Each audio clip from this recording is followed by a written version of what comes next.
الله ما في قلبي غير الله لا إله إلا الله محمد رسول الله আউযু বিল্লাহি মিনাশ শাইতানির রাজীম বিসমিল্লাহির রহমানির রহিম সালামু আলাইকুম ওয়া রাহমাতুল্লাহি ওয়া বারাকাতুহু আল্লাহর রহমান রহিমের নামের সঙ্গে আপনাদের সকলের মঙ্গল কামনা করে সাপ্তাহিক অনুষ্ঠান মাসাইল জিন্দেগি বাংলায় আমি রওশন আলী নাশাদ আপনাদের সকলকে স্বাগতম জানাই। প্রিয় দর্শকবৃন্দ, শ্রোতা মণ্ডলী, অনুষ্ঠান শুরু করার আগে আজকের শুভ দিন উপলক্ষে ঈদুল ফিতরের উপলক্ষে আপনাদের সকলকে আমি মোবারকবাদ জানাই। আশা করি আপনারা সবাই ভালো আছেন। তো প্রিয় দর্শকবৃন্দ, গত অনুষ্ঠানগুলোর মতো আজকের অনুষ্ঠানেও আপনাদের পাঠানো প্রশ্নের উত্তর কোরআন ও হাদিস ও আহলে বাইত আলাইহিমুস সালামের শিক্ষার আলোকে নেওয়ার জন্য আপনাদের পরিচিত এবং জনপ্রিয় আলিমে দ্বীন জনাব মাওলানা শেখ সাবির রেজা সাহেব কিবলাকে স্বাগতম জানাই এবং সরাসরি অনুষ্ঠান শুরু করি। আসসালামু আলাইকুম মাওলানা সাহেব। ওয়ালাইকুম আসসালাম ওয়া রাহমাতুল্লাহি ওয়া বারাকাতুহু। সর্বপ্রথম মাওলানা সাহেব, আপনাকে ঈদুল ফিতর দিনের এই শুভ দিন উপলক্ষে আপনাকে আমি অন্তর থেকে মোবারকবাদ জানাই। রওশন ভাই, আপনাকেও মোবারকবাদ জানাই এবং আমাদের সমস্ত দর্শকবৃন্দদেরকে ঈদুল ফিতর উপলক্ষে আন্তরিক অভিনন্দন ও মোবারকবাদ জানাই। খুব খুশির তারিখ, খুব শুভ দিন। আমরা যে সকল যারা আমরা 30টা রোজা কমপ্লিট করছি তাদের জন্য ডাবল খুশির দিন। অবশ্যই ঈদ তাদেরই জন্য যারা রোজা রেখেছে, আল্লাহর উপাসনা বা ইবাদত করেছে। আল্লাহ রাব্বুল আলামিন আমাদের সকলের রোজা, নামাজ বা যাকাত, দান খয়রাতকে কবুল করুন আর নেক হায়াত দান করুন, যাতে আমরা আগামী বছর আবার রোজা রাখতে পারি বা আল্লাহর উপাসনা ইবাদত করতে পারি ইনশাআল্লাহ। প্রিয় দর্শকবৃন্দ, শ্রোতা মণ্ডলী, আসুন সর্বপ্রথম আপনাদের পাঠানো টেক্সট মেসেজ পড়ি। একটা টেক্সট মেসেজ পড়ি, তারপরে আপনাদের পাঠানো অডিও মেসেজ প্লে করব। সালামুন আলাইকুম মাওলানা সাহেব ও রওশন আলী ভাই, আশা করি আল্লাহর রহমতে আপনারা উভয়ে ভালো আছেন। আমি ইউসুফ আলী অসম থেকে বলছি। আমার প্রশ্ন এই যে যদি কেউ ইচ্ছাগত রোজা না রাখে, সে কি ঈদ পালন করার অধিকার রাখে না? আমাদেরকে কিভাবে ঈদ পালন করা উচিত? আমার এই প্রশ্নের উত্তর মাসাইল জিন্দেগিতে শুনতে চাই। আল্লাহুম্মা সাল্লি আলা মুহাম্মদ ওয়া আলি মুহাম্মদ।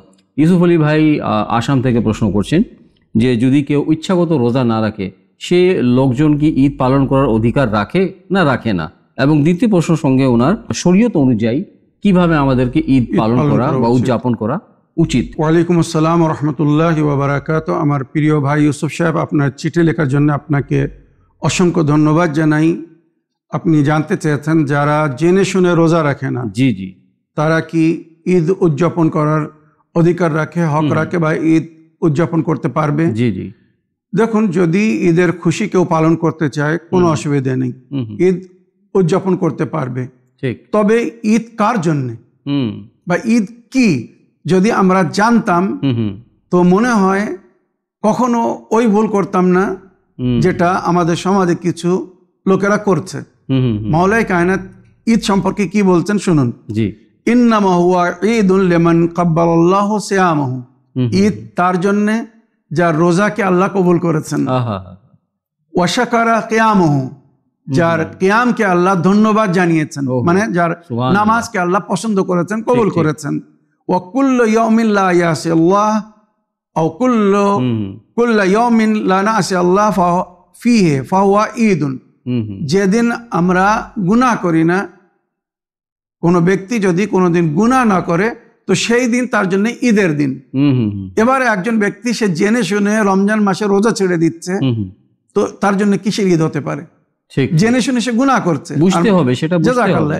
মাওলা বলছেন সেই দিন আমাদের জন্য ঈদের দিন, যেদিন আমরা কোনো গুনাহ করব না, কেননা গুনাহ করলে তার সাজা পেতে হবে। আর যদি কাউকে সাজা দেওয়া হয়, এটা তার খুশির দিন হবে না, তার দুঃখের দিন হবে। খুশির দিন কখন হবে? যেদিন আমি পাপ করব না, নেকি করব, আর নেকির জন্য আমাকে জাযা দেওয়া হবে, আমাকে আল্লাহ রাব্বুল আলামিন পুরস্কৃত করবেন, তো আমি পুরস্কার পেয়ে খুশি হব। তিরস্কারে কিন্তু কেউ খুশি হয় না। তো ঈদ কি বুঝতে হবে। আগে মাওলাই কায়নাত কত সুন্দরভাবে ঈদ বুঝিয়েছেন। দেখুন, আমি আমার দর্শক বিন্দুদেরকে এটা শোনাতে চাই বা বলতে চাই। লাইসাল ঈদু লিমান লাবিসাল জাদীদ ইন্নামাল ঈদু লিমান খাফাল ওয়াঈদ। ঈদ নতুন পোশাক পরিধান করার নাম নয়। মাওলা কি বলছেন রওশন ভাই? ঈদ নতুন পোশাক পরিধান করার নাম নয়। ইন্নামাল ঈদু লিমান খাফাল ওয়াঈদ।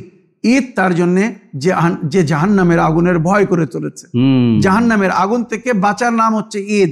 লাইসাল ঈদ লিমান তাবাখখারা বিল উদ ইন্নামাল ঈদ লিমান তাবা ওয়া লা ইয়াউদ। ঈদ ঘর বাড়িকে সুগন্ধিত করার নাম নয়, নিজেকে সুগন্ধিত করার নাম ঈদ নয়। ঈদ তওবা করে পুনরায় গুনার দিকে ফিরে না যাবার নাম হচ্ছে ঈদ। একবার তওবা করে নিয়েছি, ভুল সংশোধন করে নিয়েছি, পুনরায় যদি ওই ভুলের দিকে ফিরে না যাই তো তার জন্য ঈদ। লাইসাল ঈদ লিমান নাসাবাল কুদুর ইন্নামাল ঈদ লিমান সা'দা বিল মাকদুর।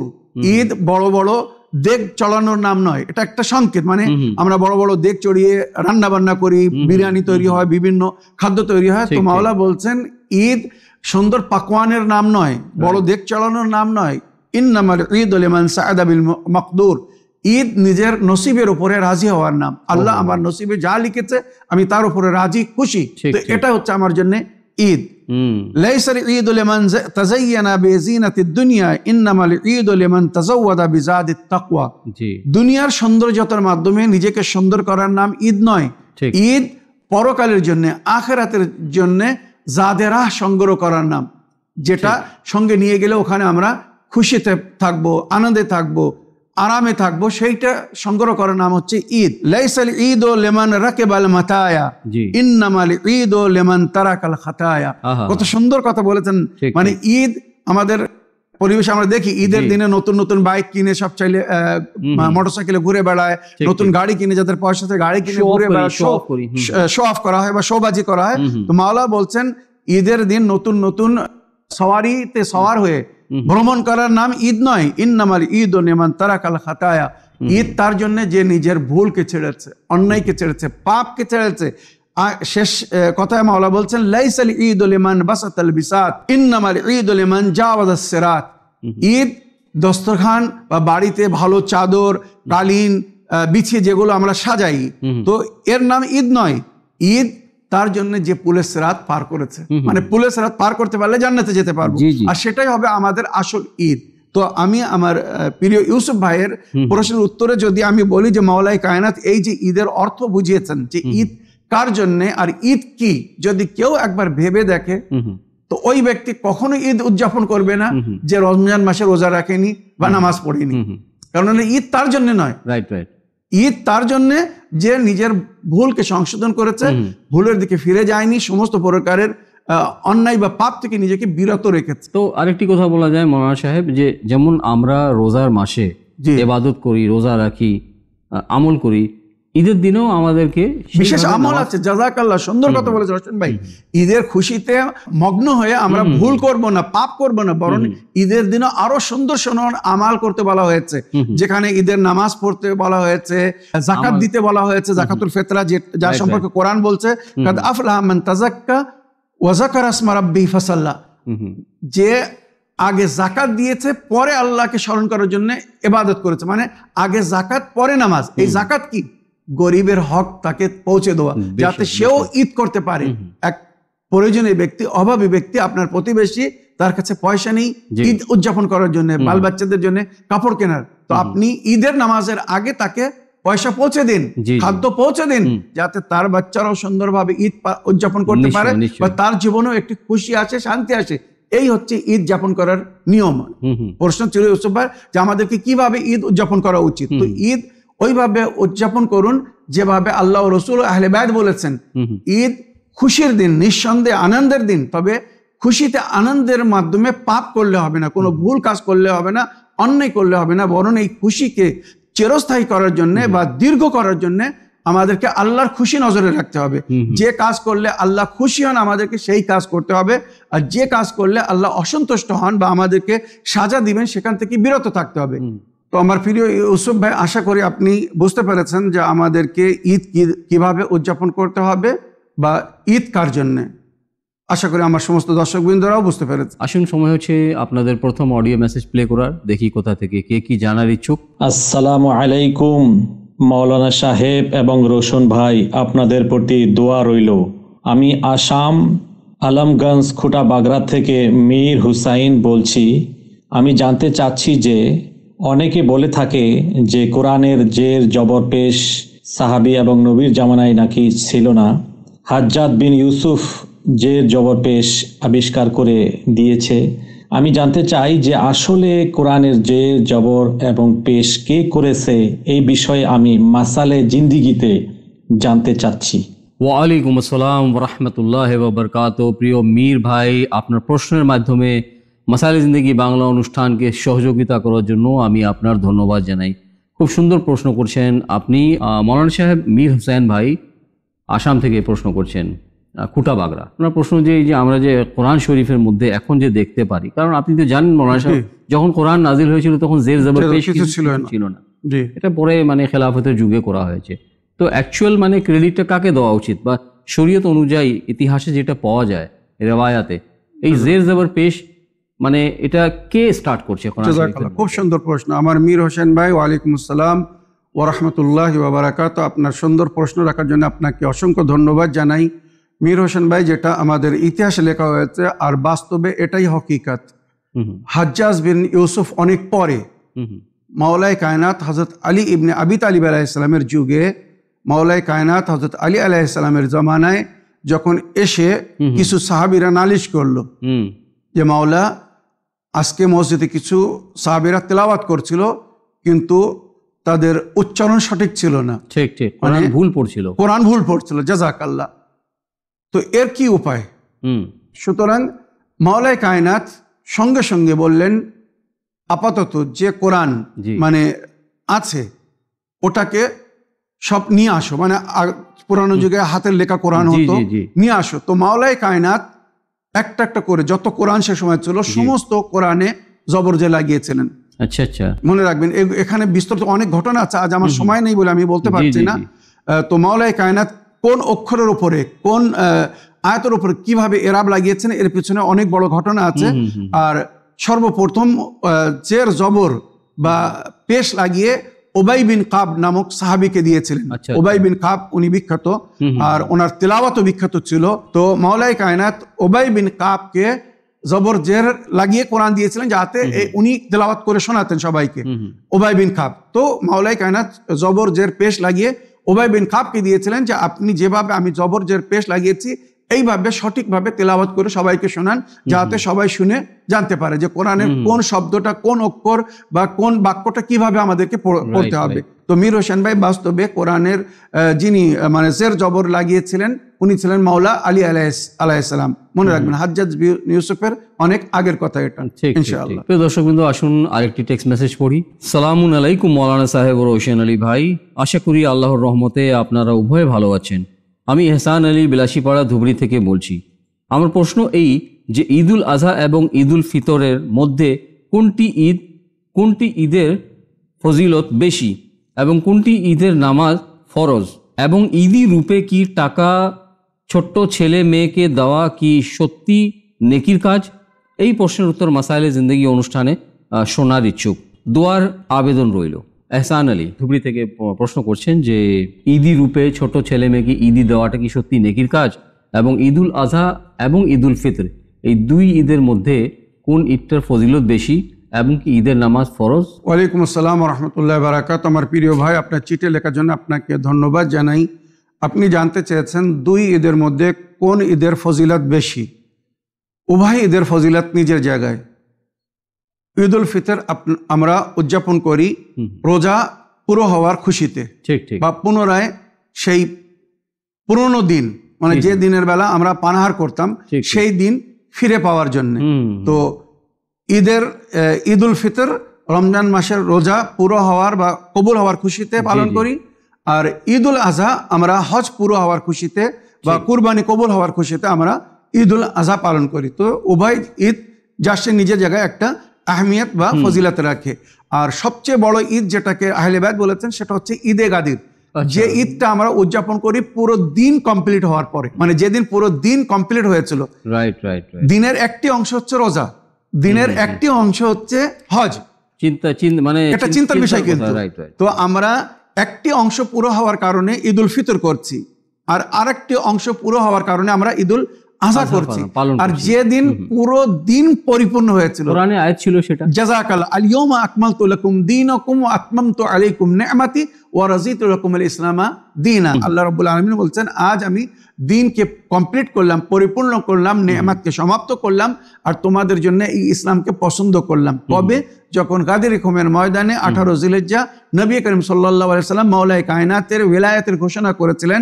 মাওলায়ে কায়নাতকে জাযাকাল্লাহ শেষ হজ থেকে ফেরার পথে যখন মাওলায়ে কায়নাতকে নিজের উম্মতের অভিভাবক বা মাওলা বানিয়েছিলেন আর নিজের খলিফা বানিয়েছিলেন, আর বলেছিলেন আল্লাহুম্মা ওয়ালি মান ওয়ালা ওয়া আদি মান আদা ওয়ানসুর মান নাসারা ওয়াখযুল মান খাযালা। আল্লাহ তুমি তাকে ভালোবেসো যে আলীকে ভালোবাসবে, তুমি তার শত্রু মনে করো যে আলীকে শত্রু মনে করবে, তুমি তার মদদ করো যে আলীর মদদ করবে, আর তুমি তাকে লজ্জিত করো যে আলীকে লজ্জিত করার চেষ্টা করবে। তো এইভাবে নবী করিম সাল্লাল্লাহু আলাইহি সাল্লাম ওই দিনের মানে ঈদে গাদির মানে 18 জিলহিজ্জা নিজের উম্মতের জন্য সবচেয়ে খুশির দিন ঘোষণা করেছে, সবচেয়ে আনন্দের দিন, যে যেদিন তাদের দিন বা ধর্ম পরিপূর্ণ হয়েছিল।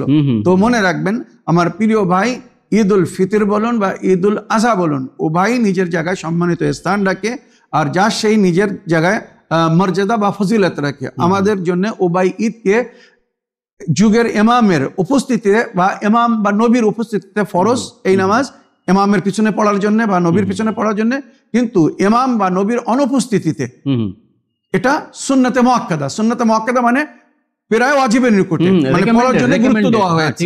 জি, এটা মানে গায়বাতুল যুগে আমরা বলি এটা সুন্নতে মুআক্কাদা, এটা ফরজ, কিন্তু ইমামের যুহুরের পরে সেটা ফরজ হয়ে যাবে। জাযাকাল্লাহ। মাওলানা সাহেব, আহলে বাইত আলাইহিস সালামের তালিম অনুযায়ী, জি, ওনাদের শিক্ষা অনুযায়ী আমাদেরকে কয়টি ঈদ পালন করা উচিত? জাযাকাল্লাহ, খুব সুন্দর প্রশ্ন করেছেন, জাযাকাল্লাহ রওশন ভাই। আহলে বাইতের তালুমাত অনুযায়ী আমাদেরকে বলা হয়েছে মুসলমানদের জন্য 4টি ঈদ: ঈদ উল ফিতর, ঈদ উল আজহা, ঈদে মাবাস, যেদিন নবী করিম সাল্লাল্লাহু আলাইহি ওয়াসাল্লাম মবউস বা রিসালাত হয়েছিলেন, এই যে দিনের নবুয়তের ঘোষণা করেছিলেন, এই যে দিন আমরা পালন করছি, যে দিনের মধ্যে এই ঈদ, সেই দিন যেদিন আমরা পেয়েছিলাম বা সেই দিনের তাবলীগ যেদিন নবী শুরু করেছিলেন, আমাদের জন্য একটা ঈদের দিন ছিল। তো ওই তৃতীয় ঈদ হচ্ছে ঈদে মাবাস। কোন দিন পালন করা হয়? এটা 27 রজব মাসের 27 তারিখ। আর চতুর্থ ঈদ যেটাকে ঈদ উল্লাহের আজম বলা হয়েছে, মানে সবচেয়ে বড় ঈদ, যেদিন দিন পরিপূর্ণ হয়েছিল, সেটা ছিল 18 জিলহিজ্জা, যেদিন নবী করিম সাল্লাল্লাহু আলাইহি ওয়াসাল্লাম হযরত আলী আলাইহিস সালামের বিলায়াতের ঘোষণা করেছিলেন, এবং ওনার পরে নবীর পরে কিয়ামত পর্যন্ত এই দিন কারা পরিচালনা করবে, এই দিনের দায়িত্ব কাদেরকে দেওয়া হবে, সেই ঘোষণা করেছিলেন। সুতরাং এটা আমাদের জন্য সবচেয়ে বড় খুশির দিন ছিল। উম্মতে মুসলিমার জন্য এই 4টি ঈদ বড় ঈদ রূপে ঘোষণা করা হয়েছে। উম্মতে মুসলিমার মধ্যে যেটা মানে গাদির খুমের ঈদ, যেটা মোস্ট ইম্পর্টেন্ট ঈদ, সেটা তো পালন করা দেখাই যায় না, খুব কম লোক পালন করে, কারণ এটাকে ভুলিয়ে দেওয়া হয়েছে। তাই ইমাম রেজা আলাইহিস সালাম আমাদেরকে বারবার স্মরণ করিয়েছিলেন যে তোমরা মুহররম আসলে মুহররম পালন করবে, আযাদারি করবে। তার কারণ হচ্ছে, যেমন উম্মতে মুসলিমা গাদির খুমের ঘটনাকে ভুলিয়ে দিয়েছে, কারবালার ঘটনাকেও তারা ভুলিয়ে দেবে যদি তোমরা আযাদারি পালন না করো। তাই আমরা প্রতি বছর আযাদারি পালন করে ওই দিনটাকে, ওই জিনিসটাকে স্মরণে রাখতে চাই যে কারবালায় কি ঘটনা ঘটেছিল, কাকে শহীদ করা হয়েছিল, কেন শহীদ করা হয়েছিল। আর যারা ইমাম হোসেন আলাইহিস সালামকে শহীদ করেছিল তারা কিন্তু অন্য জাতের, অন্য মাযহাবের, অন্য ধর্মের লোক ছিল না, তারাও কিন্তু নিজেকে মুসলমান বলতো। ইমাম হোসেন আলাইহিস সালামকে কাতল করার সময় একজন বলছিল, তাড়াতাড়ি হোসেনকে জবাই করো, আসরের নামাজের সময় হয়ে গেছে, আমাদের নামাজ পড়তে হবে। চিন্তা করুন, নামাজকে কাতল করে নামাজ পড়তে যাচ্ছে, যারা নামাজকে কায়েম করে দিন পানা আসতো হোসেন, দিন আসতো হোসেন, দি পানা হোসেন, দিন হচ্ছে হোসেন, দিনের আশ্রয় পানাগাহ হচ্ছে হোসেন। তো সেই পানাগাহকে শহীদ করে, সেই দিনকে শহীদ করে মানুষ দিনের উপরে আমল করতে যাচ্ছিল। এদেরকে কোন মাযহাবের, কোন ধর্মের লোক বলবেন, এগুলো বোঝার জন্য বিবেকের প্রয়োজন আছে। যাদের মধ্যে বিবেক নেই তারা এগুলো বুঝবে না। প্রিয় দর্শকবৃন্দ, আসুন অডিও মেসেজ প্লে করি, দেখি কোথা থেকে কে কি জানার ইচ্ছুক। আসসালামু আলাইকুম রহমতুল্লাহি ওয়া বারাকাতুহু। আমি পূর্ব বর্ধমান থেকে বলছি। মাওলানা সাহেব, আমার একটা প্রশ্ন হচ্ছে যে রোজা ঠান্ডা করার ব্যাপারটা একটু বুঝিয়ে বলবেন, কিভাবে রোজা ঠান্ডা করতে হয় ঈদের দিনে। আর নফল রোজা যে আছে ঈদের পরে 6টা, সে রোজাটা যদি কাউরি রোজা কাজা না হয়, তাহলে সে কি পূর্ব ছাড়া রোজাগুলো, যে পেছনে যারা ছেড়ে এসছে 2 বছর, 1 বছর, 5 বছর আগে, সেই রোজাগুলোর কাজার নিয়ত রোজা করতে পারবে, এই নফল নামাজটা নিয়ত করতে পারবে? নাকি শুধু নফল নিয়তে রোজাটা করবে? যেহেতু এই মাসটা ধরুন অনেকে রোজা কাজা হয় না, তাহলে নফল নিয়ত করবে না পূর্বের রোজা ছাড়াগুলোর নিয়ত করবে, সেটা একটু বুঝিয়ে বলবেন। আপনি ভালো থাকুন, সুস্থ থাকুন, আল্লাহ আপনাকে ভালো রাখুন। ওয়া আলাইকুম আসসালাম ওয়া রাহমাতুল্লাহি ওয়া বারাকাতুহু। প্রিয় আপা, প্রশ্নের মাধ্যমে মাসাইলে জিন্দেগি বাংলা অনুষ্ঠানকে সহযোগিতা করার জন্য আমি অন্তর থেকে আপনার ধন্যবাদ জানাই। মৌলানা সাহেব, আপনি প্রশ্ন তো শুনলেন, এই রোজার ঠান্ডা মানে এই জিনিসটা তো আমি বুঝলাম না। এটা আমার আহলে সুন্নাত ভাইদের নিকটে একটা জিনিস মানে প্রচলিত বা তানাদের মধ্যে এটা সংস্কার ছড়িয়ে আছে। ঠিক, ঠিক। মানে রমজানের শেষে রোজাকে ঠান্ডা করো, রোজাকে ঠান্ডা করো মানে এটা আমরা আমাদের শরীয়তে যে একটা দোয়াতুল ওয়েদা, আচ্ছা, দোয়াইল ওয়েদা আলী রমজান, দোয়াতুল ওয়েদা আলী শাহরে রমজান, এটা উল্লেখ হয়েছে যে দোয়ার মধ্যে মানে রমজান মাসে যে আমরা রোজা রেখেছি, আল্লাহর উপাসনা করেছি, ইবাদত করেছি, দান খয়রাত নেকি যা কিছু করেছি, ওই দোয়ার মাধ্যমে আল্লাহর দরবারে আমরা নিজের রোজাকে পেশ করি যে আল্লাহ আমাদের এই রোজাকে কবুল করে নিন, আমাদের ভুল ত্রুটিকে ক্ষমা করে দিন, মানে ইত্যাদি অনেক কিছু জিকির হয়েছে। এটাকে ওনারা বলে রোজাকে ঠান্ডা করা, মানে রোজাকে আল্লাহর দরবারে পৌঁছে দেওয়া, আল্লাহকে সমর্পণ করে দেওয়া, এটাকে বলা হয় ঠান্ডা করা, আর কিছু না। তো আমার প্রিয় বোন, আপনার সুন্দর প্রশ্নের জন্য আপনাকে ধন্যবাদ জানাই। এটা কিন্তু আমাদের তৈরি করা একটা সংস্কার, মানে রোজাকে ঠান্ডা করা, শরীয়তে এমন কিছু বলা হয়নি। হ্যাঁ, রমজান মাসের শেষে দোয়াতুল ওয়েদা পড়তে বলা হয়েছে, দোয়ায়ে ওয়েদায়ে রমজান। সমস্ত অ্যাপের মধ্যেও এই দোয়াটি দোয়া আছে, বা মুফাতুল জানান, শিয়া টুলকিট, ডিভাইন পাস, সমস্ত বাংলা দোয়া অ্যাপের মধ্যেও দোয়া আছে রমজান মাসের বিদায়ের দোয়া। তো ওই দোয়ার মধ্যে জিকির হয়েছে যে আমরা রমজান মাসে যে আল্লাহর খুশির জন্য রোজা রেখেছি, নামাজ পড়েছি, দান খয়রাত করেছি, যত উপাসনা এবং ইবাদত করেছি আপনি কবুল করে নিন, আপনার দরবারে কবুল করে নিন, আর আমাদেরকে তৌফিক দান করুন বা নেক হায়াত দান করুন, যাতে আমরা আগামী বছর আবার রোজা রাখতে পারি। আর আহলে বাইতের ওসিলায় ওর মধ্যে দোয়ার মধ্যে জিকির হয়েছে আহলে বাইতের ওসিলায় আমাদের এই নেকিকে কবুল করুন, কারণ নবীর হাদিস লা তুকবাল আমালুল উম্মাহ ইল্লা বিওলায়াতিন আহলিল বাইত, আহলে বাইতের ওলায়াত ছাড়া কোনো উম্মতের কোনো আমল কবুল হবে না। তো আশা করি এইভাবে যদি আমরা রমজানের শেষে বলি যে আল্লাহ আমাদের এই উপাসনা ইবাদতকে কবুল করুন এবং আমাদেরকে নেক হায়াত এবং তৌফিক দান করুন, হেদায়েত দান করুন, যেন এইভাবে আমরা সৎপথের প্রতীক হয়ে চলতে পারি, সারা বছর যেন আল্লাহর হুকুমকে পালন করতে পারি এবং আগামী বছর আবার যেন রমজান মাসে রোজা রাখতে পারি, বা রমজান মাসে যে সমস্ত উপাসনা বা ইবাদত বা নওয়াফিল আদায় করার হুকুম দেওয়া হয়েছে আমি সেগুলো যেন পালন করতে পারি। তো ইনশাআল্লাহ আল্লাহ তাকে তৌফিক দান করবেন, মানে তার দোয়া যদি কবুল হয়ে যায় তো তার বয়সকে বৃদ্ধি করে দেবেন, সে ইনশাআল্লাহ আগামী রমজান মাস পাবে আর সুন্দরভাবে ওই উপাসনা বা ইবাদত করার তাকে সুযোগ দেওয়া হবে। তো আশা করি আপনার প্রথম প্রশ্নের আপনি উত্তর পেয়েছেন। এবার আপনার দ্বিতীয় প্রশ্ন ছিল রমজান মাসের পরে শাওয়াল মাসে 6টি নফল রোজা আছে, 4 শাওয়াল থেকে 9 শাওয়াল পর্যন্ত। এবারে প্রশ্ন হচ্ছে যদি কোনো মহিলার কাজা রোজা না থেকে থাকে, মানে করুন আমাদের মধ্যে অধিকাংশ দেখা যায় কিছু কিছু মহিলার মানে পিরিয়ড থাকে না বা বন্ধ হয়ে থাকে, তো তারা পুরো রোজা করে, তাদের রোজা কাজা হয় না। অধিকাংশ নারীদের রোজা কাজা হয়ে যায়, কারোর 4টি রোজা, কারোর 5টি, কারোর 6টি, কারোর 7টি পিরিয়ড আসার কারণে। তো এই রোজাগুলো রমজান মাসের পরে যখন আমরা নফল রোজা রাখি, তো নারীদের জন্য বলা হয়েছে নফল রোজা না রেখে যদি ওই ফরজ রোজা মানে কাজা রোজা রাখে তো 2 in 1 সওয়াব পাবে, মানে ফরজ আদায় হয়ে যাবে আবার নফলের জায়গাও পুরো হয়ে যাবে। হ্যাঁ, এবার পুরুষদের জন্য বা মহিলা যাদের মানে ঋতুপাত হয় না, মহিলারা মানে পিরিয়ড দেখেনি, তাদের কাজা রোজা নেই। তো আমার বোনের প্রশ্ন হচ্ছে তারা কোন রোজা রাখবে? মনে করুন জীবনে আরো আগের কাজা রোজা আছে, সেগুলো রাখবে না নফল রোজা রাখবে? তো আমার প্রিয় বোন, আগের যদি 1-2 বছর আগের কি 4 বছর আগের 10 বছর আগেরও কাজা রোজা থাকে তো কাজা রোজার নিয়াত করে রোজা রাখবে, এটা উত্তম। মানে ফরজ আদায় হয়ে যাবে, কাজা আদায় হয়ে যাবে, প্লাস সুন্নত রোজা রাখারও সে সওয়াব পাবে। যদি কারোর কাজা রোজা না থাকে, যেমন পুরুষদের জন্য বা নারীদের জন্য যাদের কাজা রোজা নেই, তারা নফল রোজা রাখবে, যে আমি রমজান মাসের নফল রোজা রাখিতেছি কুরবাতান ইলাল্লাহ, এই বলে 6 দিন রোজা রাখবে, ইনশাআল্লাহ তার আজর সওয়াব পাবে। তবে অতি উত্তম যাদের রোজা কাজা আছে তারা আগে কাজা আদায় করবে। শরীয়তের হুকুম হচ্ছে আগে ঋণ শোধ করো, দান খয়রাত পরে, আগে ঋণ শোধ করো। ঠিক ঠিক ঠিক, ঋণ থাকলে দান খয়রাত করলে লোনটা ক্লিয়ার করতে হবে, লোন ক্লিয়ার করো। জাযাকাল্লাহ, সুন্দর শব্দ ব্যবহার করেছেন, আগে লোন ক্লিয়ার করো পরে দান খয়রাত করো। মনে রাখবেন, দান খয়রাত করার কোনো সওয়াব পাওয়া যাবে না যদি মানুষ নিজের ঋণ আগে শোধ না করে। এটাই শরীয়তের হুকুম। আর শরীয়তে মানে যাকাত খুমুস যেখানে ফরজ, রশন ভাই, তার জন্য বলা হয়েছে যদি তুমি ঋণী ব্যক্তি হয়ে থাকো তো আগে ঋণ শোধ করো, আগে যাকাত দিও না, আগে খুমুস দিও না, তোমার উপরে খুমুস ফরজ না। যদি তুমি ঋণী ব্যক্তি হয়ে থাকো আগে ঋণ শোধ করো, পরে খুমুস দাও। তো এটাকে আমাদেরকে বুঝতে হবে। ওইরূপ আমাদের জীবন দায়িত্বে যদি কাজা নামাজ থাকে তো আগে কাজা আদায় করতে হবে, পরে নফল নামাজ পড়তে হবে। আগে কাজা রোজা রাখতে হবে, পরে নফল রোজা রাখতে হবে। আশা করি আমার প্রিয় বোন আপনার সঙ্গে সঙ্গে আমার অন্য দর্শকবৃন্দরাও বুঝতে পেরেছেন। আসুন আরেকটি টেক্সট মেসেজ পড়ি, দেখি কোথা থেকে কে কি জানার ইচ্ছুক। আসসালামু আলাইকুম, আমি মর্জিনা বলছি যদি কেউ সেহরি করতে সময় না পায় কিংবা ঘুম থেকে জেগে উঠতে পারেনি, তাহলে রোজা রাখা যাবে? দয়া করে জানাবেন। ওয়ালাইকুম আসসালাম ওয়া রাহমাতুল্লাহি ওয়া বারাকাতুহু। আমার প্রিয় বোন, আপনার প্রশ্নের জন্য আপনাকে ধন্যবাদ জানাই। আপনি জানতে চাচ্ছেন যে যদি কেউ সেহরিতে না উঠতে পারে, মনে করুন ঘুমিয়েছিল, ঘুম ভাঙেনি, দেরি হয়ে গেছে, কেউ উঠেছে কিন্তু সময় আর নেই সেহরি করার, তো বিনা সেহরিতে রোজা রাখলে রোজা হবে কিনা উনি জানতে চেয়েছেন। অবশ্যই সেহরি সুন্নত। সেহরি এই জন্য করতে বলা হয়েছে, সকালে একটু পানাহার করতে বলা হয়েছে যাতে দিনের বেলা কষ্টটা কম হয়। মানে একটু পানি পান করলে পিপাসা কম হবে, কিছু খেলে দিনের বেলা ক্ষুধা কম লাগবে, এই জন্য, জাস্ট আর কিছু না।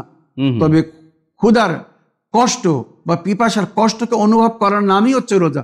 যদি রোজা রেখে ক্ষুধার বা পিপাসার কষ্টের অনুভব না হয়, তো আমার মনে হয় সেই রোজার কোনো অর্থ হয় না। আমার প্রিয় বোন, আপনি রোজার নিয়াত করে নেবেন, আপনার রোজা হয়ে যাবে।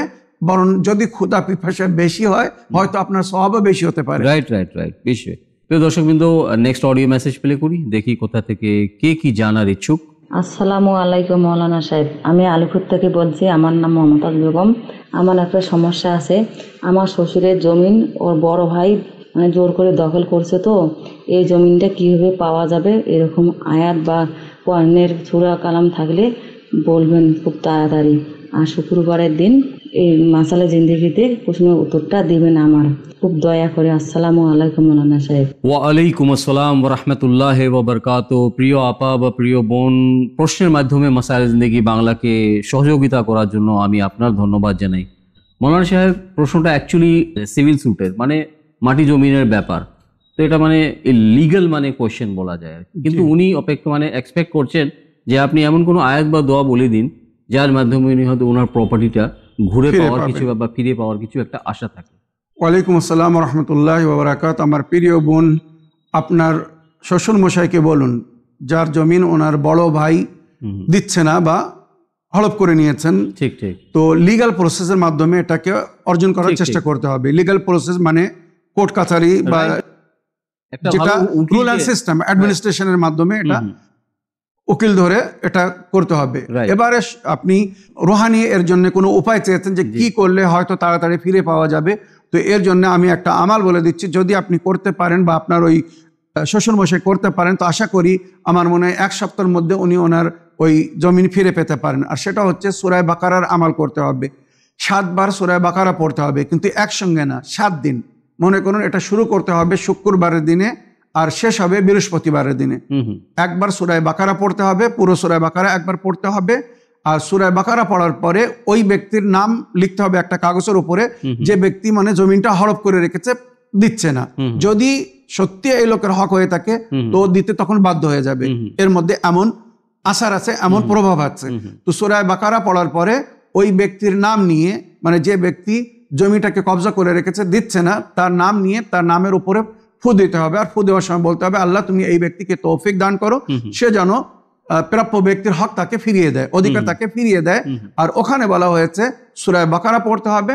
তারপরে জনাবে ফাতেমা জাহরা সালাম, এটা কিন্তু স্পিরিচুয়াল একটা আমাল, মানে আরিফিনরা বলেছেন, আমিলিনরা বলেছেন, জনাবে জাহরা সালামুল্লাহ আলাইহার হক যারা গসব করেছিল, বাগে ফেদাক, তো এইভাবে লানাত করতে হবে যে মা ফাতেমা জাহরার হক বা ওনার জমি বা ওনার জায়গা বা ওনার বাগান যারা গসব করেছিল, আল্লাহর অভিশাপ হোক তাদের উপরে।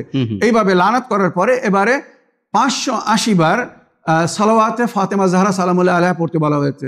মনে রাখবেন 580 বার আল্লাহুম্মা সাল্লি আলা ফাতেমা ওয়া আবিহা ওয়া বালিহা ওয়া বানিহা ওয়া সিররিল মুস্তাওদা'i ফিহা। এটা কিন্তু খুব মুজাররাব আমাল। আল্লাহুম্মা সাল্লি আলা ফাতেমা ওয়া আবিহা ওয়া বালিহা ওয়া বানিহা ওয়া সিররিল মুস্তাওদা'i ফিহা আল্লাহুম্মা সাল্লি আলা মুহাম্মদ ওয়া আলি মুহাম্মদ। 580 বার এই সালাওয়াত পড়ার পরে এবারে আল্লাহর কাছে দোয়া করবেন যে আল্লাহ ওই ব্যক্তিকে জানাবে জাহরার ওসিলায়, জানাবে জাহরাকে ওসিলা করে বলতে হবে যে আল্লাহ বিবি জাহরাকে আমি ওসিলা করলাম, ওই ব্যক্তিকে তৌফিক দিন, সে যেন আমার হক ফিরিয়ে দেয়, জমি ফিরিয়ে দেয়। বিশ্বাস করুন যদি শুক্রবারে শুরু করেন আর আগামী বৃহস্পতিবারে গিয়ে এই আমলটা শেষ হবে, তো এই 7 দিনের মধ্যে ওই ব্যক্তি নিজে চলে আসবে, ছুটে আসবে আর এসে বলবে আপনার হক, আপনার অধিকার আপনি ফিরিয়ে নিন। মানে যদি সত্যি এটা তার হক হয়ে থাকে, তো ইনশাল্লাহ আমি যে রুহানি উপায়টা বললাম, আশা করি এর মাধ্যমে আপনারা লাভবান হবেন। একদিকে আমি নামাজ পড়ি না, আল্লাহর কোনো হক আদায় করি না, অন্যদিকে আমি সিভিল স্যুট দাখিল করলাম না, মানে একটা সিভিল স্যুট লয়ার, মানে সিভিল লয়ারকে কন্ট্যাক্ট করে কনসাল্ট করে ওই মানে পিটিশনটা আমি দিলাম না। আপনার সাজেশন মতে বা আপনি যেটা সাজেশন দিয়েছেন আমি এই আমলটা করলাম, আমি কি আমার জমিটা ঘুরে পাবো? এখানে রশন ভাই আপনার কথা খুব সুন্দর কথা, কিন্তু এখানে যদি আমি বিস্তারিত বলি তাও অনেক লোক জিনিসটা কিন্তু বুঝবে না। আমরা নিজেরা শরীয়তের উপরে আমল করছি না, আবার অন্যদের কাছে আশা করছি তারা শরীয়তের উপরে আমল করুক, আমার হক ফিরিয়ে দিক। আমি আল্লাহর হক আদায় করছি না, বান্দাদের হক দিচ্ছে না, যার যা হক সেটা আদায় করছে না, আর অন্যর কাছ থেকে অপেক্ষা করছে অন্যরা আমার হক ফিরিয়ে দিক, এটা কখনো সম্ভব না। কারণ মহাশয় প্রশ্নটা আমি এই জন্য করলাম, আমাদের সমাজে এগুলো সাধারণ মানে একটা মানে আমল বা জাদু টোনা টোটকা এই ধরনের কাজের মাধ্যমে লোক উপায় খুঁজছে, মানে আসলে প্র্যাকটিক্যাল হচ্ছে না বাস্তবে। আমার রশন ভাই সুন্দর কথা ধরেছেন বা কথা রেখেছেন এখানে, যে আমরা নিজেরা যদি প্র্যাকটিক্যাল হই, হাদিস বা কালামে যেভাবে জিকির হয়েছে সমস্ত হকদারকে তার হক দিয়ে দাও, আতুকুল্লাযী হাক্কিন হাক্কা, সমস্ত হকদারকে তাদের হক দিয়ে দাও। তো আমরা যদি হকদারের হক দেই তো অন্যরাও আমাদের হক আমাদেরকে দিবে। আমরা যদি হকদারের হককে বঞ্চিত করি বা হকদারকে তার হক না দেই, তো আমাদের হক থেকেও কেউ আমাদেরকে বঞ্চিত করবে। তো একটি কথা বলা যায়, মানে তাদবিরও করতে হবে আবার দোয়াও করতে হবে। জাযাকাল্লাহ, মানে এটাই আমাদের গুরুজনরাই বলেন, তাকদীর কে সাথ তদবির জরুরি है। জি জি, তাকদীর কে সাথ তদবির জরুরি, মানে শুধু নসিবের উপরে ছেড়ে দিলে হবে না, তার সঙ্গে পরিশ্রম করতে হবে, মেহনত করতে হবে, উপায় খুঁজতে হবে। ওই জন্য আমি উপায় বলে দিলাম, বাকি আপনাদের নসিবের ব্যাপার, যেটা আপনারা সফল হবেন কিনা, তবে চেষ্টা করতে পারেন। লা তাকনুতু মির রাহমাতিল্লাহ, কোরআন বলছে আল্লাহর রহমত থেকে নিরাশ হয় না। তো আমার প্রিয় বোন, আশা করি আপনি বুঝতে পারছেন বা উপায় পেয়েছেন। দর্শক বিন্দু, আরেকটি টেক্সট মেসেজ পড়ি। সালামুন আলাইকুম মৌলানা সাহেব, আমি বীরভূম জেলার রামপুর হাট থেকে সাজিনা খাতুন বলছি। আশা করি আপনি ভালো আছেন, সুস্থ আছেন। আল্লাহ আপনাকে এবং আপনার পরিবারকে ভালো রাখুক, সুস্থ রাখুক এবং বালা মুসিবত থেকে দূরে রাখুক, এই দোয়া করি। আমরা আপনাকে অনেক অনেক ধন্যবাদ জানাই। আমার প্রশ্ন হলো দুটি। প্রথম প্রশ্ন, কোনো পিতা যদি তার কন্যার বিবাহের পণের জন্য আগে থেকে টাকা সোনা জমা করে রাখে, মিনিমাম 5 লক্ষ টাকা আর এবং 5 ভরি সোনা, তার উপরে কি জাকাত খমস দিতে হবে? ওনার দ্বিতীয় প্রশ্ন হলো যে কোরআন পড়তে পড়তে জান্নাতে জাহান্নামের জিকির আমরা পাই, সেখানে কিভাবে দোয়া, আয়াতে দাঁড়িয়ে দোয়া করব নাকি কোরআন পড়তে পড়তে দোয়া করব? আপনি বলে দিবেন। আসসালামু আলাইকুম ওয়া রাহমাতুল্লাহি ওয়া বারাকাতুহু। ওয়া আলাইকুম আসসালাম ওয়া রাহমাতুল্লাহি ওয়া বারাকাতুহু। প্রিয় বোন বা প্রিয় আপা, খুব সুন্দর প্রশ্ন করছেন আপনি, তার জন্য আমি আপনার ধন্যবাদ জানাই। ওয়া আলাইকুম আসসালাম ওয়া রাহমাতুল্লাহি ওয়া বারাকাতুহু। আমার প্রিয় বোন, আপনার চিঠি লেখার জন্য এবং আমাদেরকে দোয়াতে স্মরণে রাখার জন্য আপনাকে অনেক অনেক ধন্যবাদ জানাই। আমাদের অনুষ্ঠানকে ফলো করছেন তার জন্য আপনাকে অনেক অনেক ধন্যবাদ জানাই। কোনো পিতা যদি নিজের কন্যার বিবাহর জন্যে অলংকার তৈরি করে, জি জি, শরীয়তের হুকুম রশন ভাই, কোনো পিতা যদি নিজের কন্যাকে উপহার দেওয়ার জন্য অলংকার তৈরি করে, মনে করুন কানের মাকড়ি কি হাতের চুড়ি কি গলার হার ইত্যাদি, যে কোনো অলংকার, তো এর উপরে কোনো জাকাত নেই, খুমুস নেই, পরিষ্কার।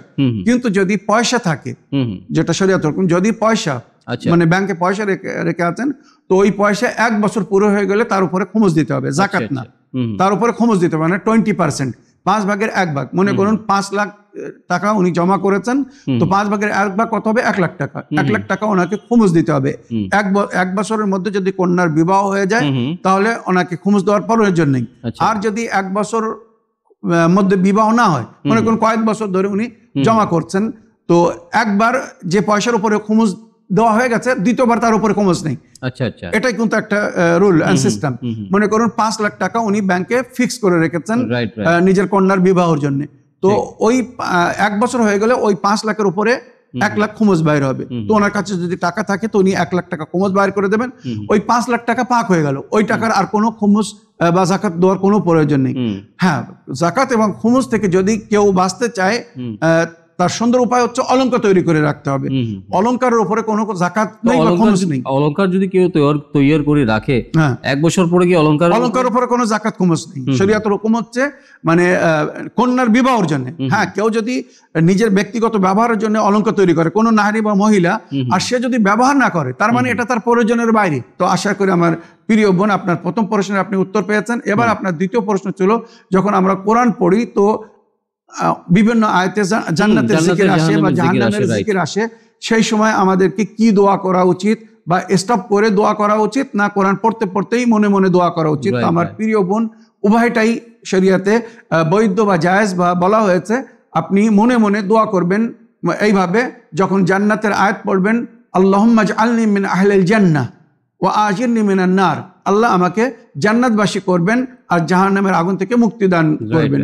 বা যখন জাহান্নামের কোনো আয়াত আসবে, জিকির হবে যেখানে যে আয়াতে, সেখানে বলবেন আল্লাহুম্মা আজিরনা মিনান নার, আল্লাহ আমাকে জাহান্নামের আগুন থেকে মুক্তি দান করুন। আল্লাহুম্মা আজিরনা মিনান নার, মনে রাখবেন, জাহান্নামের আয়াত পড়লে বা জাহান্নামের উল্লেখ বা আগুনের উল্লেখ, আযাবের উল্লেখ যে আয়াতে হয়েছে, সেখানে সঙ্গে সঙ্গে বলবেন আল্লাহুম্মা আজিরনা মিনান নার। আর যদি জান্নাতের তাযকিরা হয় কোনো আয়াতে, সঙ্গে সঙ্গে বলবেন আল্লাহুম্মা আদখিলনাল জান্নাহ আও আল্লাহুম্মা জাআলনি মিন আহলিল জান্নাহ, আল্লাহ আমাকে জান্নাতে প্রবেশ করবেন বা আমাকে জান্নাতবাসী করবেন। এইভাবে দোয়া করতে হবে। দোয়াটা কি আরবিকে করতে হবে না আমার নিজের ভাষা করলে হবে, কোনো অসুবিধা নেই। প্রিয় দর্শকবৃন্দ, আসুন অনুষ্ঠানের শেষ টেক্সট মেসেজ পড়ি। আসসালামু আলাইকুম হুজুর, আল্লাহ আপনাকে নেক হায়াত দান করুন, আল্লাহ আপনার মঙ্গল করুন।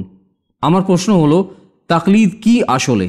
অনেকে তাকলিদের বিরোধিতা করে, আমাকে তাকলিদ বিষয়টি বুঝিয়ে দেন। আর তাকলিদ কার করা উচিত? সর্বশ্রেষ্ঠ 5 জন মারজা কেরামের নাম বলুন যাদের তাকলিদ আমি করতে পারি, আর আপনি কার তাকলিদ করেন সেটাও বলুন। আসসালামু আলাইকুম ওয়া রাহমাতুল্লাহি ওয়া বারাকাতুহু। ভাই বাবন নাম উনি উল্লেখ করেননি। ওয়া আলাইকুম আসসালাম ওয়া রাহমাতুল্লাহি ওয়া বারাকাতুহু। প্রশ্নের মাধ্যমে মাসাইল জিন্দেগি বাংলা অনুষ্ঠানকে সহযোগিতা করার জন্য আমি আপনার ধন্যবাদ জানাই। ভাই বা বোন প্রশ্ন করেছেন, ওনার একটা টেনশন যে আপনি কার তাকলিদ করেন, মানে আমিও তাকে হয়তো ফলো করব। হ্যাঁ, ঠিক আছে, 1 নম্বর কথা। ওকে, দ্বিতীয় নম্বর কথা, যে 5টি সর্বশ্রেষ্ঠ মারজা কারামের নাম বলুন, যাদের যে একটা সময় তো যে কোনো একটা মারজা কারামকে আমাকে তাকলিদ করতে হবে। জি, এক সময় তো 5টা মারজা কারাম। জানতে চাচ্ছেন যে এখন বিখ্যাত মারাজে কে কে, তো হয়তো তার মধ্যে কোনো একটা সিলেক্ট করে উনি, সেটা ক্লিয়ার, মানে অ্যাকচুয়ালি ওনার প্রশ্নে এই কথাটা ক্লিয়ার হচ্ছে না। জি জি। ওয়া আলাইকুম আসসালাম ওয়া রাহমাতুল্লাহি ওয়া বারাকাতুহু। আমার প্রিয় ভাই বা বোন, আপনার প্রশ্ন রাখার জন্য আপনাকে অসংখ্য ধন্যবাদ জানাই। আপনি তাকলিদ বিষয়ে জানতে চেয়েছেন, তাকলিদ কি আর তাকলিদ কার করব, এ বিষয়ে আপনি জানতে চেয়েছেন। তো শরীয়তের সংবিধানের উপরে আমাল করার জন্য, শরীয়তের উপরে আমাল করার জন্য আমাদেরকে কোনো জ্ঞানী গুণী ব্যক্তির ফলো করতে হবে। কোরআন বলছে ফাসআলু আহলা যিকরি ইন কুনতুম লা তা'লামুন। আমার ভাই বা বোন, উনি বলেছেন কিছু লোকেরা আছে যারা তাকলিদের বিরোধিতা করে। তো তাকলিদের বিরোধিতা করে তারা যাদের মধ্যে জ্ঞান নেই, বিবেক নেই, শিক্ষা নেই।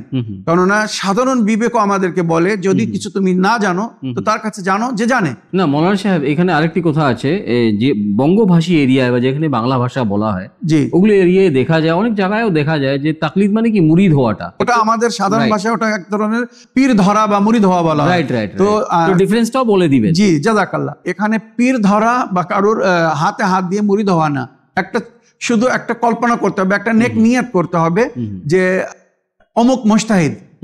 তবে শর্ত আমি বলে দিচ্ছি আগে, এক স্টেপ বাই স্টেপ আমি কথাগুলো বলছি, আপনারা ভালো করে মন দিয়ে শুনুন। তাকলিদ মানে কি?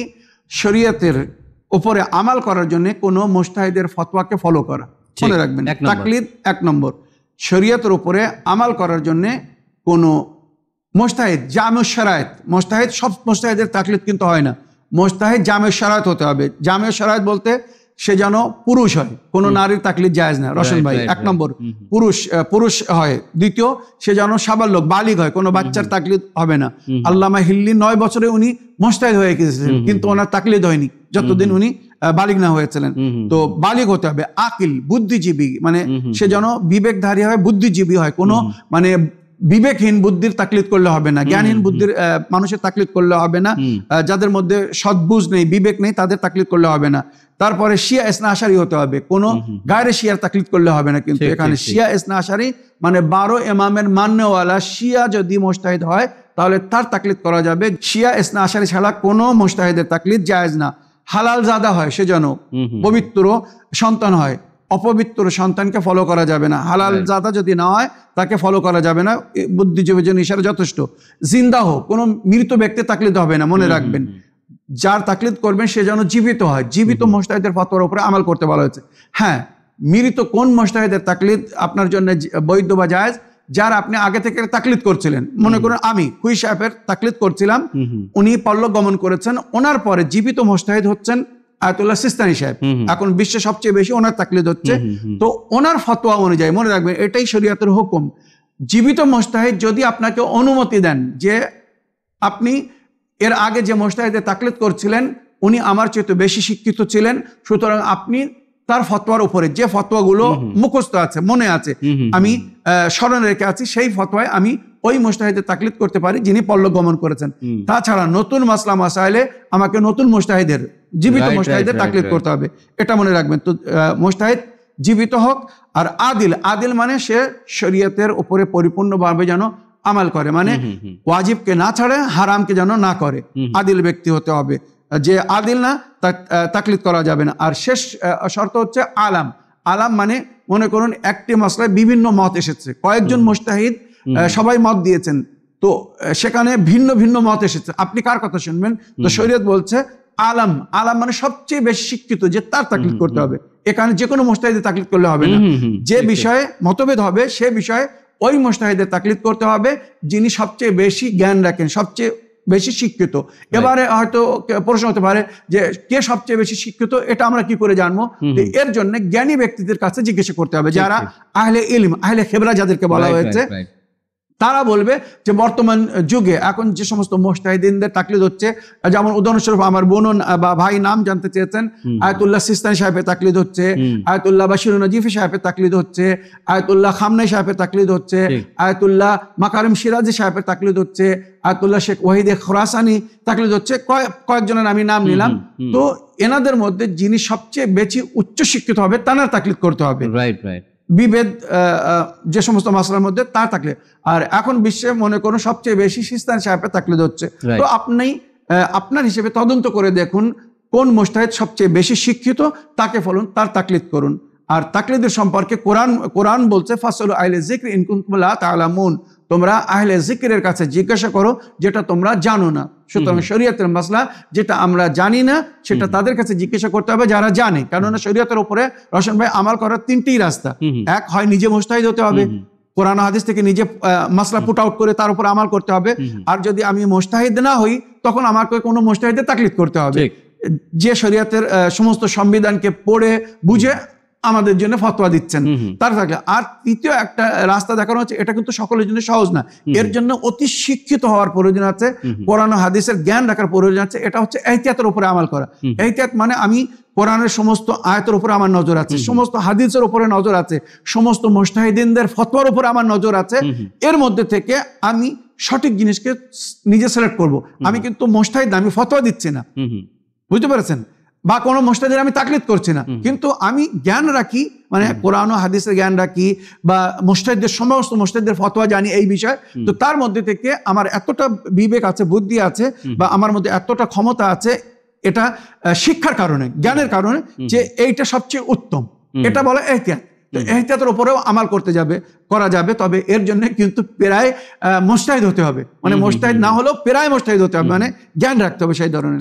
তো এই ধরনের লোক খুব কম। সুতরাং আমাদের সামনে দুটোই রাস্তা, হয় নিজে মুজতাহিদ হতে হবে, আর নইলে কোনো মুজতাহিদের তাকলিদ করতে হবে। তো শরীয়তের উপরে আমাল করার জন্য মুজতাহিদে জামিউশ শরায়েতে তাকলিদ করতে বলা হয়েছে। যে শর্তগুলো বললাম এই শর্তগুলোর জন্য তার মধ্যে থাকে। এবারে হাদিস শুনুন। ইমাম হাসান আলাইহিস সালাম বলছেন, কোন মুজতাহিদের তাকলিদ করবেন? উনি জিজ্ঞাসা করেছিলেন কোন মুজতাহিদের তাকলিদ করব। তো ইমাম হাসান আলাইহিস সালাম বলছেন, মান কানা মিনাল ফুকাহাই সা'ilan লিনাফসিহি হাফিযান লিদীনিহি মুখালিফান আলা হাওয়া মুতিআন লিআমরি মাওলা ফালিল আওয়াম আন ইউকাল্লিদুহু ওয়া লা ইয়াকুনু কাযালিক ইল্লা বা'দু উলামা'i শিয়াতিনা। ইমাম হাসান আলাইহিস সালামের হাদিস তাকলিদের সম্পর্কে। উনি বলছেন ফকাহাদের মধ্যে, ফকি যারা শরীয়তের সমস্ত সংবিধান জানেন, জ্ঞান রাখেন, তাদেরকে ফকি বলা হয়। মান কানা মিনাল ফুকাহা সাইলা নাফসি, ফকিদের মধ্যে যারা নিজের নফসের হেফাজত করেছে, মানে সমস্ত প্রকারের গুনাহ থেকে নিজেকে দূরে রেখেছে, বিরত রেখেছে। সে যেন নিজেকে সমস্ত প্রকারের গুনাহ থেকে বিরত রাখে, দূরে থাকে। এক। দ্বিতীয়, মান কানা মিনাল ফুকাহা সাইলান লিনাফসি হাফিজান লিদীনি, দ্বীনের হেফাজত করে। দ্বীনের হেফাজত করা মানে কি? দ্বীন বাক্সে বন্ধ করে রেখে দেবে না, দ্বীনের উপরে পরিপূর্ণরূপে আমল করবে। সে নিজে আমল করে আইডিয়াল হবে অন্যদের জন্য, যে এইভাবে দ্বীনের একটা একটা সংবিধানকে ফলো করতে হবে, মেনে চলতে হবে। তো হাফিজান লিদীনি মুখালিফান আলা হাওয়া, এইটা কিন্তু খুব কঠিন শর্ত। নিজের ইচ্ছা বিরোধী করবে, মানে মন চাচ্ছে একটা জিনিস করার, কিন্তু শরীয়ত বলছে এটা করো না, এটা মাকরুহ, এটা হারাম ইত্যাদি, সঙ্গে সঙ্গে নিজের নফসের বিরোধিতা করবে। আমার মন হাজার চাইলেও আমি ওটা করব না, যেটা শরীয়তে অনুমতি দিচ্ছে না। আল্লাহকে রাজি করতে হবে। জাযাকাল্লাহ। আল্লাহ ও রসুলের ইচ্ছা ছাড়া নিজের ইচ্ছা কোনো কাজ করবে না। কত বড় শর্ত কিন্তু রসম, এটা কিন্তু সাধারণ কথা না, সহজ না। এটা সমস্ত মুজতাহিদরা করতে পারে না। আমাদের মধ্যে অনেক মুফতিগণ, মুজতাহিদগণ এমন আছেন যারা নিজের ইচ্ছার উপরে আমল করছেন। এগুলো খুব দুঃখের কথা, যেগুলো অনেক সময় বোঝা যায়। তো মুখালিফান আলা হাওয়া মানে নিজের ইচ্ছার বিরোধিতা করবে। ও মতিআন লি আমরি মাওলা, চতুর্থ শর্ত হচ্ছে কি? নিজের মাওলার প্রতি পরিপূর্ণভাবে ইতাআত করবে। মানে মাওলা বলতে আল্লাহ, রসুল এবং আহলে বাইতের পরিপূর্ণ ইতাআত করবে। কোন কার্যক্ষেত্রে আল্লাহ, রসুল ও আহলে বাইতের বিরোধিতা করবে না। যদি এমন ব্যক্তি পান, মুজতাহিদের মধ্যে এমন ব্যক্তি পান যার মধ্যে এই চারটে কোয়ালিটি আছে, তখন বলা হচ্ছে ফালিল আওয়ামে আল ইউকাল্লিদু, আওয়ামুন নাসকে এদের তাকলিদ করতে হবে। এই ধরনের মুজতাহিদের তাকলিদ করতে হবে।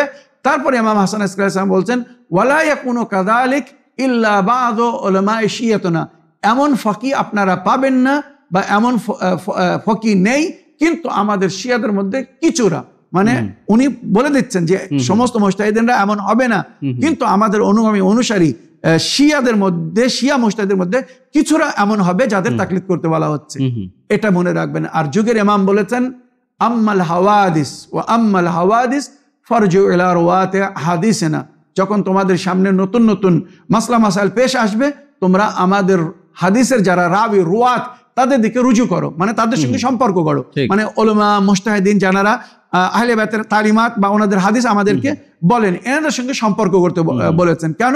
যাতে কোরআন এবং হাদিস থেকে সঠিক সংবিধান আমাদেরকে দিতে পারেন, বা কোরআন এবং হাদিস থেকে শরীয়তের মাসলা আমাদেরকে জানান, এবার আমাদেরকে তার কথা মতো আমল করতে হবে। এটাই আমাদের হুকুম। তো আমার প্রিয় ভাই বা বোন, আমি কোরআনের আয়াত থেকে বা হাদিসের মাধ্যমে বললাম যে তাকলিদ কি জিনিস, আর কোন মুজতাহিদে তাকলিদ করতে হবে, আর তাকলিদ কেন করতে হবে। আমি থাকি গ্রাম অঞ্চলে, জি ঠিক আছে, আমি কি করে জানবো যে কোন মুজতাহিদ টপ মোস্ট? এক নম্বর কথা। দ্বিতীয় নম্বর কথা যে আমি কি করে ওই মুজতাহিদকে কন্ট্যাক্ট করব?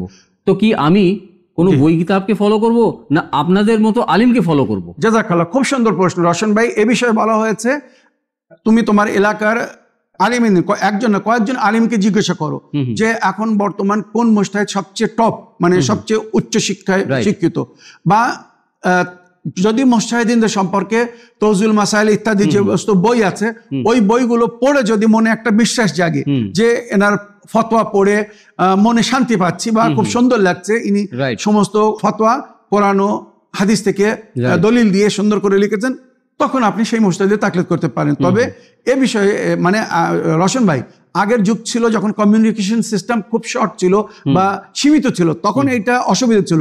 এখন আলহামদুলিল্লাহ ডিজিটাল সিস্টেমের মাধ্যমে এখন এগুলো জানা খুব সহজ হয়ে গিয়েছে। মোবাইলের মাধ্যমে আপনি এখন জানতে পারবেন যে মানে কোন মুজতাহিদের বেশি ফলোয়ার্স, বা কোন মুজতাহিদের মানে বেশি সুনাম, বা কোন মুজতাহিদের ফতোয়ার উপরে বেশি আমল হচ্ছে। এখন সবকিছু আলহামদুলিল্লাহ জিজ্ঞেস করা, বা আপনি কন্ট্যাক্ট করে, বিশ্বের কাছে কন্ট্যাক্ট করেও জানতে পারবেন। তো এটা আগে খুব কঠিন ছিল, এখন এটা সহজ হয়ে গেছে। আমরা ইন্টারনেট সার্চের মাধ্যমেও বুঝতে পারবো। আজকাল যদি কথা বলে, অনেক জিনিস আমাদেরকে গুগলও বলে দিচ্ছে আজকাল, মানে গুগল সার্চের মধ্যে যদি ওখানে আমরা লিখি যে মুজতাহিদে আলমে দৌরান, মানে এখন বিশ্বের সবচেয়ে বড় মুজতাহিদ কে, তো গুগল সার্চ আপনাকে বলে দেবে কে, মানে অনেক নাম দিবে, আর তার মধ্যে টপে যে তারও নাম দিবে। কিন্তু এগুলো কিন্তু গুগল নিজের তরফ থেকে দিচ্ছে না, এগুলো ফিট করা হয়েছে ওখানে। মানে মনে করুন শিক্ষার স্থান থেকে, শিক্ষার কেন্দ্রের তরফ থেকে এগুলো সেখানে অলরেডি আপলোড করা আছে। তো তার মধ্যে থেকে গুগল আপনাকে খুঁজে দেবে যে এই মুজতাহিদ গুলো এখন বিখ্যাত। মৌলানা সাহেব, আমাদের দর্শক বিন্দুদের সহজ বোঝার জন্য একটি প্রশ্ন করব। মৌলানা মুফতি শেখ মারজা, এই চারটির মধ্যে পার্থক্য? মাওলানা মানে সাধারণ জ্ঞানী গুণী ব্যক্তি যারা আমাদের সামনে আছেন বা থাকেন, উচ্চ শিক্ষা স্থান থেকে শিক্ষার কেন্দ্র শিক্ষা লাভ করে এসেছেন, এনাদেরকে আমরা মাওলানা বলি। ইমামতি করেন, এনাদেরকে আমরা মাওলানা বলে থাকি। মাওলানা আসল শব্দের অর্থ কিন্তু অন্য, কিন্তু আমরা যেটা আমাদের পরিবেশে বুঝি সেটা হচ্ছে ইসলামিক ধর্মে যিনি লিডার বা জ্ঞান লাভ করেছেন তাদেরকে আমরা মৌলভী বা মাওলানা বলি। অল্প শিক্ষিত যারা তাদেরকে মৌলভী বলি, একটু বেশি শিক্ষিত তাদেরকে আমরা মাওলানা বলি। আর মারাজে কেরাম বা মুজতাহিদিন যারা উচ্চ শিক্ষায় শিক্ষিত, মানে সমস্ত প্রকারের জ্ঞান রাখেন, এই মৌলভী মাওলানারা জানাদের কাছ থেকে শিক্ষা লাভ করে আমাদেরকে অল্প শিক্ষা দিচ্ছেন। মানে ওনারা ইজতিহাদের প্রাপ্য ব্যক্তি, মুজতাহিদ যারা ইজতিহাদ করেছেন। আর শেখ বলা হয়, মানে আরবি ভাষায় শেখ বলা হয় মাওলানাদেরকে, এটাও কিন্তু আরবে বিখ্যাত। আরবি ভাষায় শেখ অনেক অনেক সময় মাওলানাদের জন্য ব্যবহার হয়। অমুক শেখ মানে সে মাওলানা। আরবি ভাষায় এই মাওলানা শব্দ কিন্তু আমাদের যেন মৌলভী মাওলানার জন্য মাওলানা বলি বা ধর্মীয় জ্ঞান রাখে বলে তাদের মাওলানা বলি, আরবিতে কিন্তু এ ভাষায় মাওলানা ব্যবহার হয় না। আরবিতে এদেরকে শেখ বলা হয়, মানে অমুক শেখ মানে অমুক মাওলানা এই কথাটা বলেছেন। আর অনেক অনেক সময় সম্মানিত হিসেবে সৈয়দ বলা হয়, মানে যারা সাদাত। তবে শেখ আর সাদাতের মধ্যে কিন্তু একটা অনেক বড় পার্থক্য। শেখ মানে যারা নবীর বংশ ছাড়া ভিন্ন, আর সাদাত মানে যারা নবীর বংশধারী বা মাওলা আলী এবং মা ফাতেমা জাহরার আওলাদকে সাদাত বলা হয়। এটা হচ্ছে বাংশিক সাদাত। আর এক সৈয়দ আরবি ভাষায় ব্যবহার হয়, যেরকম আমরা ইংলিশে বলি মিস্টার, জনাব, তো আরবিতে বলা সৈয়দ। যেমন আমি শেখ, কিন্তু আমাকে আরব দেশে যখন আমি থাকতাম, সিরিয়ায় থাকতাম, আমাকে সবাই বলতো সৈয়দ সাবির, মানে মিস্টার সাবির। মানে এখানে সৈয়দ বেমানা মিস্টার, বা আমরা বাংলায় যদি বলি জনাব সাবির সাহেব, জনাব। সৈয়দ বেমানা জনাব, সৈয়দ মানে এখানে কিন্তু ওই পার্টিকুলার বাংশিক সৈয়দ না। শেখ মানে বাংশিক শেখ না, শেখ মানে মাওলানা। এরা আরবরা মাওলানাদেরকে শেখ বলে ডাকে। আর আমাদের এখানে আমরা ধার্মিক শিক্ষা যারা শিক্ষিত তাদেরকে মৌলভী মাওলানা বলি। একটু বেশি শিক্ষিত হলে তাকে আমরা মাওলানা বলি, অল্প শিক্ষা হলে গ্রামের মাদ্রাসায় যারা পড়েছে তাদেরকে আমরা মৌলভী বলে ডাকি। আর মুফতি বা মুজতাহিদ বা মারাজে কেরাম বলা হয় যারা উচ্চ শিক্ষা লাভ করে ইজতিহাদ করে ফতোয়া দেন বা আমাদেরকে গাইড করেন, ওনাদেরকে মুজতাহিদ বলা হয় বা মুফতি বলা হয় বা মারাজে কেরাম বলা হয়। আশা করি আপনারা লাভবান হয়েছেন। যারা আজকের অনুষ্ঠানে মানে প্রশ্নের মাধ্যমে অনুষ্ঠানকে সহযোগিতা করছেন, অ্যাকচুয়ালি তাদের আমি অন্তর থেকে ধন্যবাদ জানাই যে কোশ্চেনগুলো আজকের অনুষ্ঠানে গত অনুষ্ঠানগুলোর তুলনায় অনেক ভিন্ন ছিল আর কি। তার জন্য আমি অনেক অনেক ধন্যবাদ জানাই। তো মৌলানা সাহেব, আজকের এই খুশির দিনে, এই মোবারক দিনের জন্য আবার আপনাকে আমি মোবারকবাদ জানাই এবং সঙ্গে ধন্যবাদ জানাই যে কোরআন ও হাদিস ও আহলে বাইত আলাইহিমুস সালামের শিক্ষার আলোকে, তালিমাতের আলোকে সকলের প্রশ্নের উত্তর দেওয়ার জন্য আপনার ধন্যবাদ। যে রোশন ভাই, আপনাকেও ধন্যবাদ জানাই এই নেকিতে সহযোগিতা করার জন্য। আপনি সাথে আছেন বলে এত সুন্দরভাবে আমরা অনুষ্ঠানকে আগে নিয়ে যেতে পারছি। আমার দর্শকবৃন্দদের কাছে আমি অনুরোধ করব, আপনারা এইভাবে আমাদের উভয় অনুষ্ঠানকে সহযোগিতা করতে থাকুন, ইসলামিক বাংলা প্লাস মাসাইলে জিন্দেগি বাংলাকে। আর আশা করি আপনারা নিজের মতামত, ফিডব্যাক এবং প্রশ্নের মাধ্যমে বা ওই সমস্ত প্রশ্ন করার চেষ্টা করবেন যার মাধ্যমে অন্যদেরকে শিক্ষা দেওয়া যাবে। অনেক জিনিস আছে হয়তো আপনি জানেন কিন্তু অন্যরা জানে না, তো অন্যদেরকে জানানোর জন্য আপনি প্রশ্ন রাখুন। অনেকে প্রশ্ন করার ধরনটা জানে না। জাযাকাল্লাহ, ঠিক। তো প্রশ্নের মাধ্যমে সহযোগিতা করুন শিক্ষা প্রচারের জন্য, এই শিক্ষা দুনিয়ার কাছে পৌঁছে দেওয়ার জন্য। অনেকেই প্রশ্ন করতে পারে না বলে তারা প্রশ্ন করে না, তো তাদের তরফ থেকে আপনি প্রশ্ন করে তাদের মদত করুন। ঠিক ঠিক, এটা কিন্তু আপনাদের নৈতিক বা মানবিক দায়িত্ব বা কর্তব্য। প্রশ্নের মাধ্যমে অন্যকে শেখার সুযোগ দিন। আর আশা করি এইভাবে আমাদেরকে ফিডব্যাকের মাধ্যমে বা প্রশ্নের মাধ্যমে সহযোগিতা করতে থাকবেন।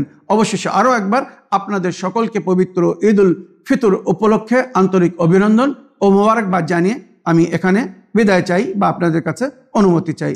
অনুষ্ঠান শেষ করার আগে আপনাদের সকল ভাই বোন, আমাদের সকল প্রিয় দর্শকবৃন্দদেরকে ঈদ উল ফিতরের জন্য মোবারকবাদ জানাই এবং আপনাদেরকে বলতে চাই যে আপনাদের প্রশ্নের মাধ্যমে আমাদের অনুষ্ঠানকে সহযোগিতা করতে থাকুন, এইভাবে দেখতে থাকুন ইসলাম ইন বাংলা, মাসাইলে জিন্দেগি বাংলা, আপনাদের প্রিয় চ্যানেল উইন। তো আশা করি আগামী অনুষ্ঠানে আপনাদের সঙ্গে আবার সাক্ষাৎ হবে নতুন নতুন প্রশ্ন নিয়ে, নতুন নতুন মাসলা মাসাইল নিয়ে। তো এই বলে আজকের অনুষ্ঠান শেষ করার জন্য আপনাদের সকলের কাছে অনুমতি চাই। শুকরিয়া ও ধন্যবাদ। সালামুন আলাইকুম ওয়া রাহমাতুল্লাহি ওয়া বারাকাতুহু। حسبي ربي جل الله ما في قلبي غير الله لا إله إلا الله محمد رسول